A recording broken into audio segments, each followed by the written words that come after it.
3. वराह अवतार। वराह अवतार। वराह अवतार हिंदू धर्म ग्रंथों के अनुसार भगवान विष्णु के 10 अवतारों में से तृतीय अवतार हैं, जो भाद्रपद में शुक्ल पक्ष की तृतीया को अवतरित हुए। वराह अवतार की कथा। हिरण्याक्ष और हिरण्यकशिपु ने जब दिति के गर्भ से जुड़वा रूप में जन्म लिया तो पृथ्वी कंप उठी। हिरण्याक्ष और हिरण्यकशिपु दोनों पैदा होते ही बड़े हो गए और अपने अत्याचारों से धरती को कपने लगते हैं। यद्यपि हिरण्याक्ष और हिरण्यकशिपु दोनों बलवान थे, किंतु फिर भी उन्हें संतोष नहीं था। वे संसार में अजेयता और अमरता प्राप्त करना चाहते थे। हिरण्याक्ष और हिरण्यकशिपु दोनों ने ब्रह्मा जी को प्रसन्न करने के लिए बहुत बड़ा तप किया। उनके तप से ब्रह्मा जी प्रसन्न हुए। ब्रह्मा जी से अजेयता और अमरता का वरदान पाकर हिरण्याक्ष उद्दंड और स्वच्छचरी बन गया। वह तीनों लोकों में अपने को सर्वश्रेष्ठ मानने लगा। हिरण्याक्ष ने गर्वित होकर तीनों लोकों को जीतने का विचार किया।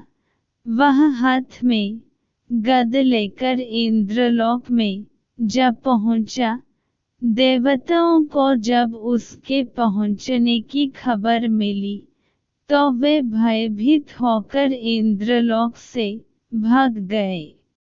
देखते ही देखते समस्त इंद्रलोक पर हिरण्याक्ष का अधिकार स्थापित हो गया। जब इंद्रलोक में युद्ध करने के लिए कोई नहीं मिला तो हिरण्याक्ष वरुण की राजधानी विभवरी नगरी में जब पहुंचा, वरुण ने बड़े शांत भाव से कहा, तुम महान योद्धा और शूरवीर हो। तुमसे युद्ध करने के लिए मेरे पास शौर्य कहाँ। तीनों लोकों में भगवान विष्णु को छोड़कर कोई भी ऐसा नहीं है जो तुमसे युद्ध कर सके, अतः उन्हीं के पास जाओ। वे ही तुम्हारी युद्ध पिपासा शांत करेंगे। वरुण का कथन सुनकर हिरण्याक्ष भगवान विष्णु की खोज में समुद्र के नीचे रसतल में जब पहुंचा, रसतल में पहुंचकर उसने एक विस्मयजनक दृश्य देखा।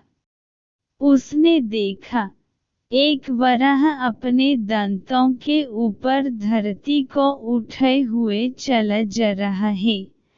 हिरण्याक्ष वराह को लक्ष्य करके बोल उठा, तुम अवश्य ही भगवान विष्णु हो।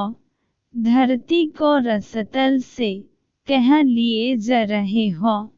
यह धरती तो दैत्यों के उपभोग की वस्तु है, इसे रख दो।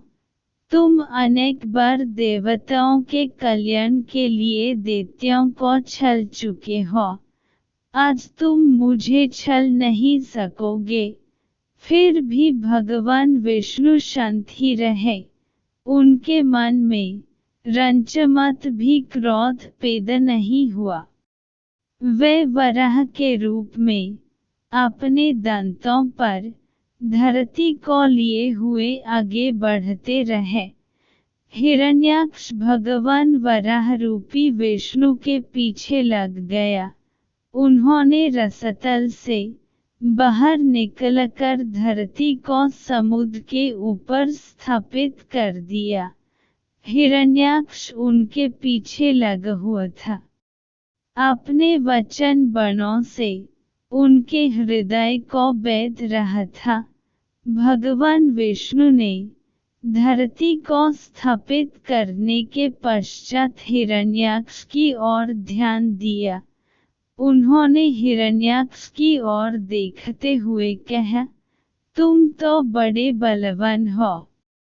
बलवान लोग कहते नहीं हैं, करके देखते हैं। तुम तो केवल प्रलाप कर रहे हो। मैं तुम्हारे सामने खड़ा हूँ। तुम क्यों नहीं मुझ पर आक्रमण करते? बढ़ो आगे, मुझ पर आक्रमण करो। हिरण्याक्ष की रगों में बिजली दौड़ गई। वह हाथ में गद लेकर भगवान विष्णु पर टूट पड़ा। भगवान के हाथों में कोई अस्त्र शस्त्र नहीं था। उन्होंने दूसरे ही क्षण हिरण्याक्ष के हाथ से गद छीनकर दूर फेंक दी। हिरण्याक्ष क्रोध से उन्मत्त हो उठा। वह हाथ में त्रिशूल लेकर भगवान विष्णु की ओर झपटा। भगवान विष्णु ने शीघ्र ही सुदर्शन का आह्वान किया। चक्र उनके हाथों में आ गया। उन्होंने अपने चक्र से हिरण्याक्ष के टुकड़े टुकड़े कर दिए। भगवान विष्णु के हाथों मरे जाने के कारण हिरण्याक्ष वैकुंठ लोक में चला गया।